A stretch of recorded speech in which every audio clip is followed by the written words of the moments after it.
here we are. We are on the Bad Batch Season 2. I reviewed the first season of Bad Batch back when it aired, first season 2021, and I actually really liked the show. And Star Wars has been very, very rocky since then, and we haven't really just had like a very solid show since, I would even say, Bad Batch or even Mando, really. But I really enjoyed the Bad Batch Season 1, even though it wasn't like the best thing ever. It didn't blow me away. It was still good. I really liked it, and there's just something about animated Star Wars that just is so nice to watch. I don't know what it is. I don't know if it's the style. I just enjoy it because it's the Clone Wars style, or it just feels like I'm in Star Wars. You know, we just got finished watching Andor, and it didn't feel like Star Wars really to me at all. I didn't feel like we were in the galaxy of Star Wars. Besides like a few things every now and then, it just didn't feel like I was in Star Wars. But the Bad Batch, I know it's the animated stuff. I know it feels like the Clone Wars, I suppose. That's maybe why I feel this way. But I just feel like I'm in Star Wars again. I feel like I'm in the galaxy again. We're going to places that we're familiar with. We're with characters we're familiar with now because we've already had a full season with them and the Clone Wars.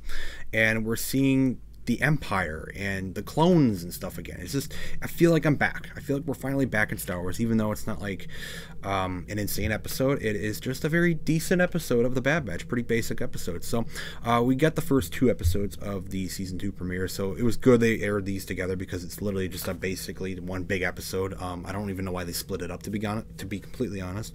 They should have just done it as one full episode. But Spoils of War and Ruins of War, both basic episode length, but they're literally one episode. You could basically consider it like the big long premiere like they had with season 1, but they're considering it as 2 episodes, so they're giving it to us both.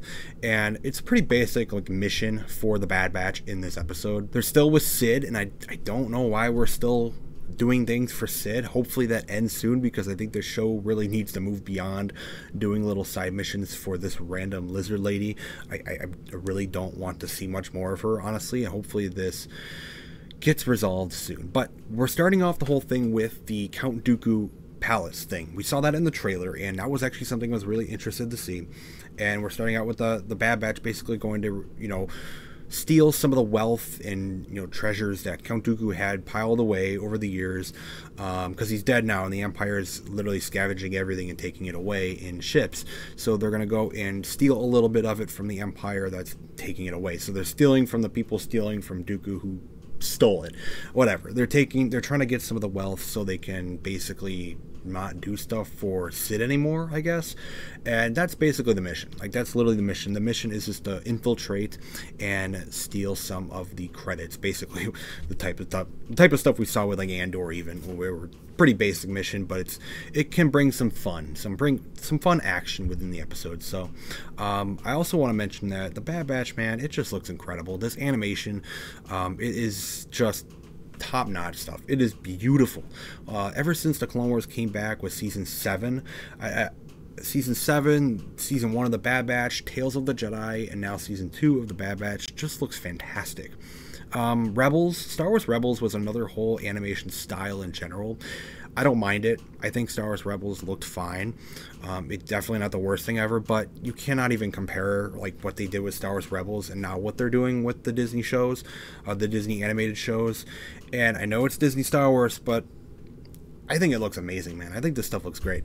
So we got more clone. Basically, this show is so clone heavy, and obviously it makes sense. It's a clone focused show on a whole. The Bad Batch themselves are clone group are following. So we're getting more clone heavy storylines, and we start off with basically we got a clone commander with the clones serving the Empire, taking these credits out of Dooku's palace, and he's just kind of doing routine stuff, making sure everything's in check, and he's got to track down the invaders, which are the Bad Batch, of course. We got a cool shot of Dooku's palace here, just kind of abandoned at this point. Got the glass is all cracked and broken, but we got some cool visuals when fights within the palace itself. Hunter and Wrecker kind of get separated from the group, and that half of the group goes to tries to get some credits from the containers. Wrecker and Hunter, I don't know what they were doing. I think they just got separated in general. They got lifted up, and then Wrecker and Hunter made an attempt to get them and save them, whatnot. We got some cool fights in Dooku's palace, which I don't really think we're going to see it much more. I think this is our kind of like our last time we're really going to see this place, because it's kind of pointless to be there at this point. It's abandoned.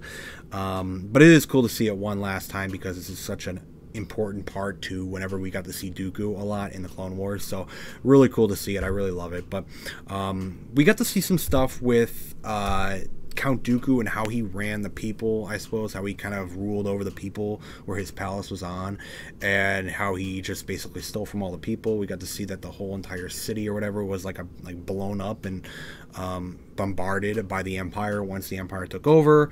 And we got to see a little bit of, like, as the episode title says, ruins of war, and basically everyone's life was destroyed on that planet even before the Empire came in. It wasn't good. So we got to learn a little bit more about Dooku, I guess. Not too much, but it is always cool to, you know, hear Dooku's name, just kind of get that connection there. But it didn't need to feature him in any way. It didn't need to feature a flashback or a hologram or whatever of Count Dooku. Just his name alone is pretty cool to hear. But again, just I love the visuals of this episode. It looks incredible. So Tech gets hurt. They're like in the container, and it like crashed over a cliff and stuff, whatever. The episode in general really isn't that much. Like, it's a pretty basic mission for the Bad Batch. They run across this guy that's like a villager that just kind of lives out in the woods now in his home, because he had to get away from the town, I suppose. I mean, I don't know how many people are left. He's the only other guy we see besides the Empire. He says there's more, but we never see them.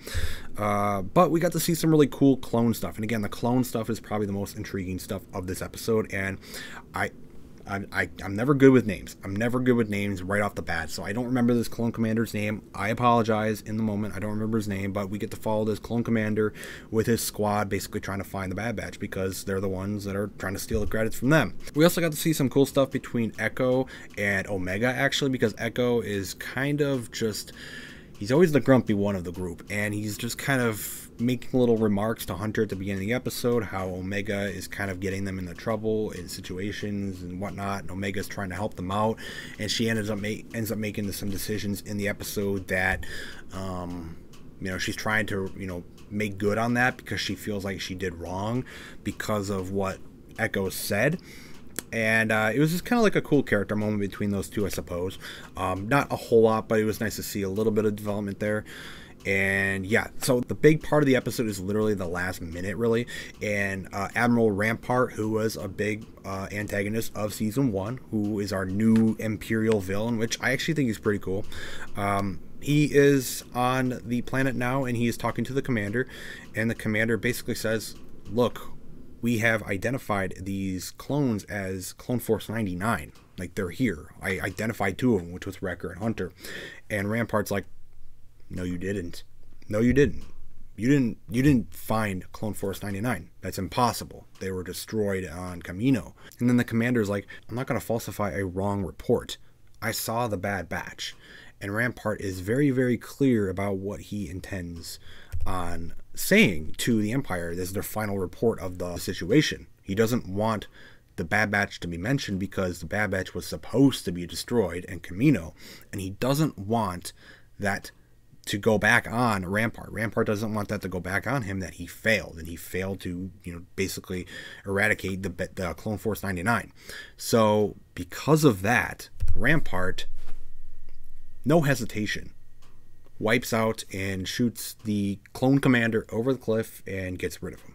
So they're gonna he basically wants to say that the Bad Batch were never there and they don't exist anymore. That's the idea that he wants to present to the Empire, because he doesn't want to look like he failed on stopping the Bad Batch to begin with.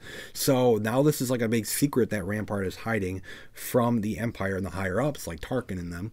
And I'm interested to see where that goes, because I'm sure at some point we're going to end up recruiting Crosshair to end up going and getting the Bad Batch again, because he's going to need somebody to go take care of them, because he knows very well that the Bad Batch are still out there and he wants to get rid of them.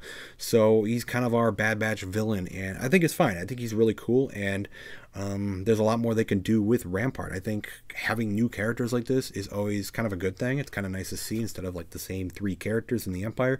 I think it's nice, and I really love the focus on the clones, because the clones are continuously getting focused on here on their decisions within the Empire, and how the Empire is really ultimately treating them terribly, and they're going to continue to start seeing things differently. Like, do we really want to serve the Empire, or is this something that we just shouldn't be doing? And maybe this is a reason why the clones were phased out to the stormtroopers, rather than just, oh, we don't want clones anymore, they're too expensive, so let's get the stormtroopers now.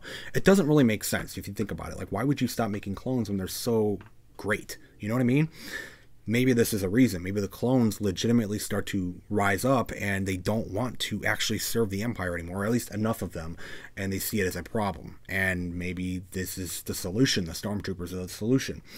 I don't know. I think I really like the clone uprising stuff. I think it's very interesting. I know we're going to see Commander Cody with Crosshair going into the next few episodes probably, and I'm very interested to see where that one goes. But yeah, hopefully Cody doesn't die, but it's a very much possibility because we don't really know where his story goes.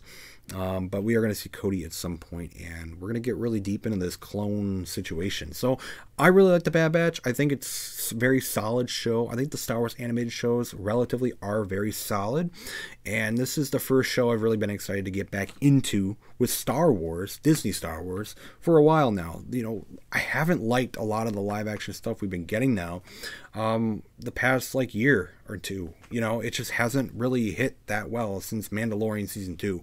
I didn't like Book of Boba that much. Kenobi I really didn't like, and Andor I just wasn't interested in. It wasn't bad. It was a really well done show, but I just wasn't really gripped in that show. This is, I just feel like I'm in Star Wars with the Bad Batch again. It's not like this wasn't like the greatest episode in the world. It really wasn't. I think we can go into bigger, greater things in season 2, and I just really love Dave Filoni's little Star Wars universe, I suppose he kind of has, and I'm looking forward to the next episode for sure. And I'm kind of excited. You know, I'm really excited to see some relatively good Star Wars. That's what I think. At least I think it's pretty good, and I think season 2 can give us some really good, interesting things, despite the state of Disney and Star Wars and Lucasfilm in general. I think we can just kind of look at these animated projects by Dave Filoni and just kind of smile a little bit and maybe enjoy it a little bit. If you're not into it, that's okay. I really am, and I think season 2 is going to be fun. So, good start. It's a very solid, action-filled start, and it's leading to bigger things.